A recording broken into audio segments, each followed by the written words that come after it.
आणि यानंतर एक अत्यंत महत्त्वाची आणि मोठी बातमी आपल्यापर्यंत येते ती बघूया। मनोज जरांगे छत्रपती संभाजीनगरसाठी रवाना झाल्याची आता माहिती मिळतेय।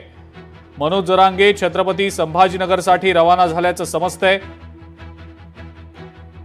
त्यांच्या 5 दिवस चाललेल्या आंदोलनाला उपोषणाला यश मिळालेलं होतं आणि त्यानंतर ते अॅम्ब्युलन्समधनं तातडीनं रवाना झालेले होते। समृद्धी महामार्गे आता छत्रपती संभाजीनगरला मनोज जरांगे रवाना झालेले आहेत। काही वेळापूर्वीच त्यांनी मुंबई सोडलेली आहे। जे हॉस्पिटलमध्ये न जाता जरांगे फ्रीवे मार्गे ठाण्याच्या दिशेनं आणि त्यानंतर समृद्धी महामार्गाच्या दिशेनं काही वेळापूर्वीच रवाना झाले।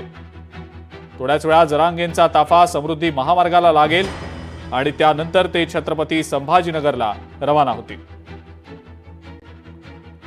स्वप्नील जाधव आपले प्रतिनिधी या संदर्भातली अधिक माहिती आपल्याला देत आहेत। स्वप्नील, काय माहिती आहे?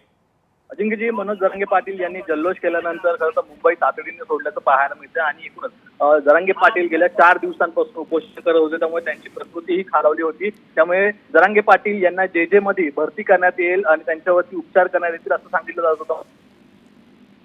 ताफा जो आहे तो संभाजीनगरच्या दिशेने वळवलेला पाहायला मिळतो। सध्या जरांगे पाटील समृद्धी महामार्गाच्या जवळपास पोहोचण्याची माहिती जी आहे ती आलेली आहे। यामध्ये जे हॉस्पिटलमध्ये उपचार न घेता जरांगे जे आहेत ते संभाजीनगर येथील इस्पितळात उपचार घेतील असं सांगितलं जात आहे। ठीक आहे स्वप्नील, धन्यवाद सविस्तर माहिती दिली त्याबद्दल। आणि या सगळ्या महत्त्वाच्या बातम्यांसोबतच प्राईम टाइम मध्ये आता वेळ झाली आहे इथंच थांबणे।